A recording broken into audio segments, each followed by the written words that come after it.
the East African anthem, please?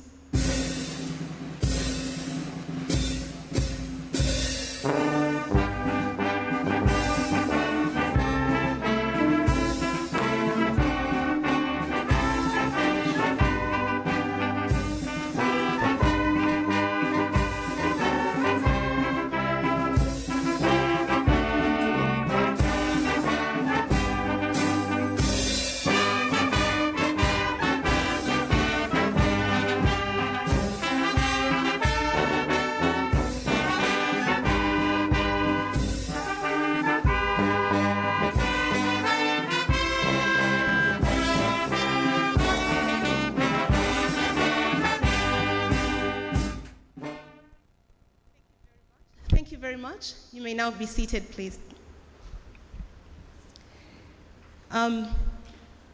Once again, I'd like to warmly welcome you to this 5th edition of the Mkutano. I'd like to recognize the presence of our chief guest, the Honorable Minister of State for Trade and Cooperatives, Honorable David Bahati. I'd also like to recognize all our delegates from far and wide. I'd like to recognize as a special guest to this meeting from the Uganda Chamber of Commerce, our friend, very strong supporter of the private sector, Madam Susan Muhezi. You're welcome to this meeting.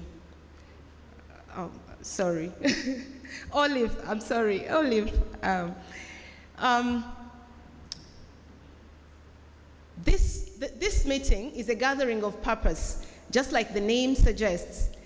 And the Mkutano company has organized these gatherings since 2018, drawing leaders from different areas, the public and private sectors, development partners, and the academia, focusing on a specific issue each year that affects our country and the economy, with an aim of seeking political, rather practical solutions. And these meetings are often hybrid in nature, designed to foster high-level engagements, and this one today is not different. It's also centered on unlocking green economic zones, and we're asking the question, where are the opportunities for the private sector?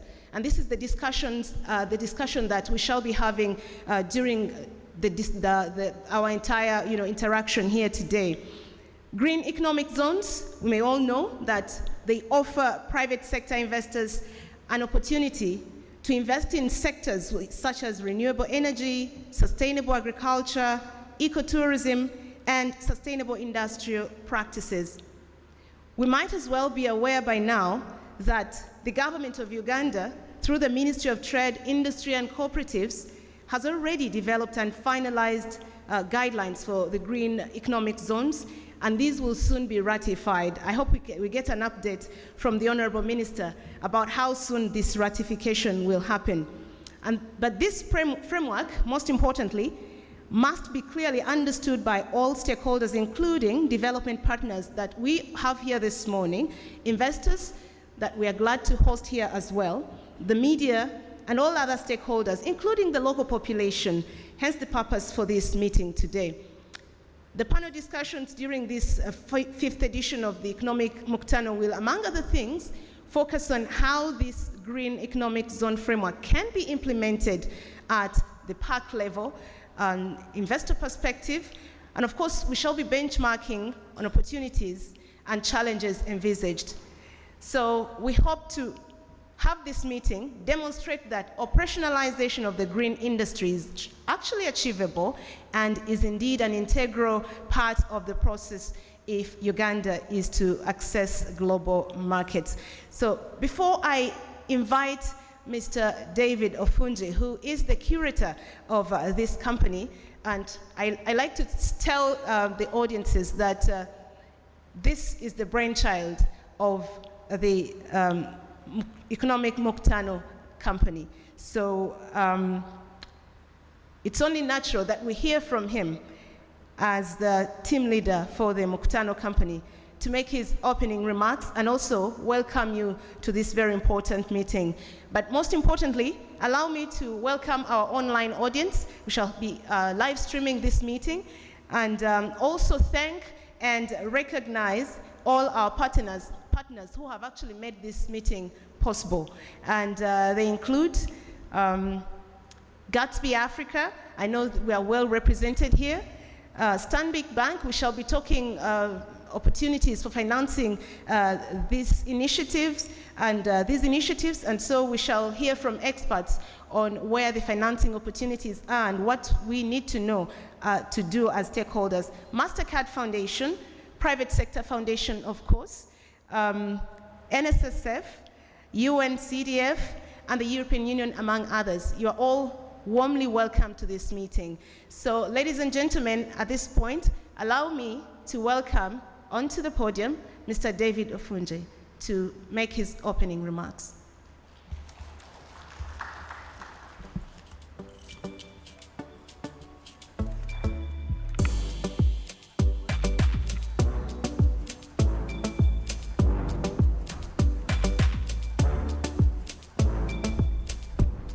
Thank you, Kathy.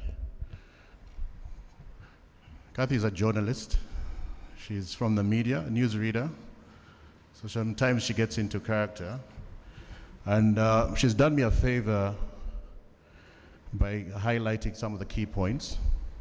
So I won't take too much of your time. But before I speak, I think there's a short video that's going to be played just to give you an insight on what it is we're all about at this event.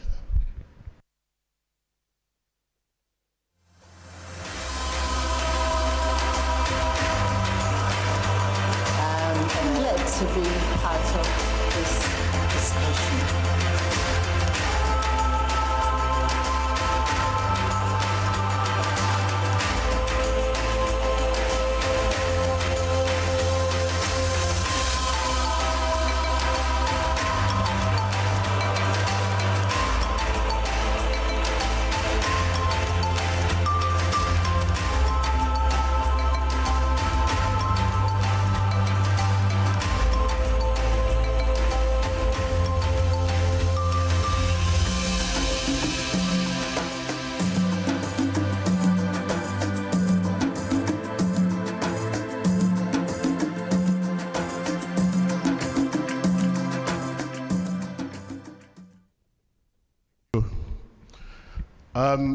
The Honorable Minister of Trade, Industry and Cooperatives, present here, the Madam President of the Uganda National Chamber of Commerce and Industry, the executive, the CEO of the Private Sector Foundation of Uganda, the Executive Director of the Uganda Free Zones Authority, representatives from development partners. I see there's representation as well from the Uganda Investment Authority, development partners, the private sector, including the Bankers Association, thanks for coming, and all partners. Karibu, and I use Swahili very deliberately to this, the 5th Economic Mkutano. This event was originally scheduled to be held in November, Honorable Minister, but on account of the unfortunate Ebola outbreak, we had to kick it into Q1. And perhaps it is prudent for me to start by applauding the efforts of the government and the frontline health workers in containing what could have been a much bigger problem. And nashukuru sana, Honorable Minister.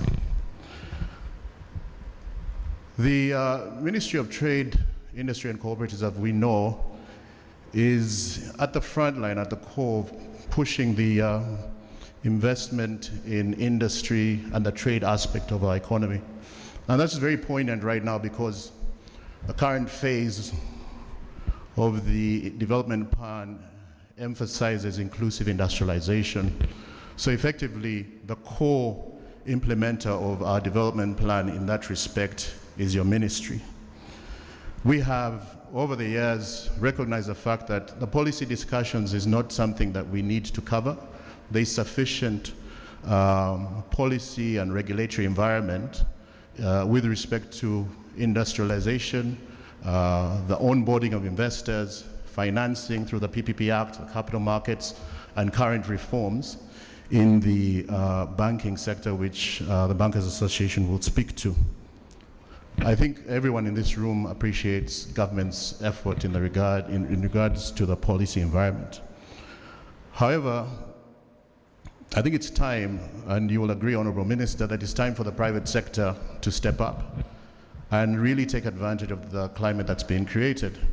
And for that reason, we have the Chamber represented, as is the Private Sector Foundation. This conversation today is really not about drafting anything new for your ministry. It's about sharing experiences that we think will drive the agenda that you've prescribed, and how the private sector can really latch onto that train. We will, during the course of this discussion, hear about successful PPPs implemented between a private sector entity and the government of Mozambique through their export promotion agency. Closer to home, a company in Kenya that has successfully pivoted from a myriad of real estate plays into something that's specific around the industrial zone space. And we have the IFC that will be present online to bring their transaction experience to bear, highlighting critical success factors and obviously those things that we need to avoid as we embark on this journey. Honorable Minister, the word ecosystem is often used in many of the discussions. I think everyone attends meetings where we talk about an ecosystem, but it couldn't be more relevant in relation to this discussion today, and this is why. The efforts on the health front make sure that the rank and file that work on these industrial production lines are productive, sufficiently productive. So it starts with how you get your nutrition and your health services.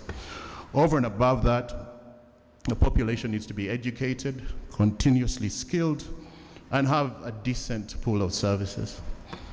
This means that tertiary institutions, development partners form the first set of tributaries that feed into the industrialization river. Inclusion means that the community's spatial coverage needs to be integral to any zone, because industrialization is not native to geography. The centers of production of raw materials can be far removed from where you're actually processing them. So those considerations need to be made, and there's some conversations that I'm sure he'll hear from PSFU in terms of putting the integrity of value chains in place through commitment to getting the right quantity and quality of inputs for those factories so that you have continuous optimization. In the same vein, the impact that comes out of a well-structured industrial park means that the community will benefit not just from jobs, but also from shared services, power, utilities, and everything else that comes with it. So the local government nuance will also be brought to this agenda. And then you can't do anything proper without the right financial structure. The bankers will be around, the IFC is around, to share those elements on how we can progress this and complement the circle. The conversations right now around inclusion, jobs, trade, and sustainability, as you may have seen in the banners outside, are non-negotiables, because the consumer demands to know that what they're taking in terms of whatever product they're taking on came from a place where labor rights were protected, energy was used sustainably, and everything that comes with it needs to be addressed before anyone will buy that product. Honorable Minister, I will probably end by saying that oftentimes when I stand up here, I introduce myself as the curator of the Mkutano, which I do. I don't paint the art, I just put it in place. But because we have a practical and pragmatic transaction focus this time round, it's my intention to join the fray with the gathered here and make sure that we get some transactions going with the guidance, of course, from yourself and the likes of the Investment Authority and the Free Zones Authority. It's my prayer, Honorable Minister, that we can call on you after this event to serve as our coach as we go into battle. The guidance will be necessary as we put the complements together. I'll just end by expressing thanks to a number of the institutional partners that are here, including the government of Uganda itself, UNCDF, NSSF, and Stanbic Bank that's been with us from day one, Private Sector Foundation, Asante, MasterCard Foundation, Gatsby, Mandalis Energy, Uganda Bankers Association, the European Union, and the Uganda National Chamber of Commerce and Industry. With that, I wish everyone fruitful deliberations for God and my country. Asante.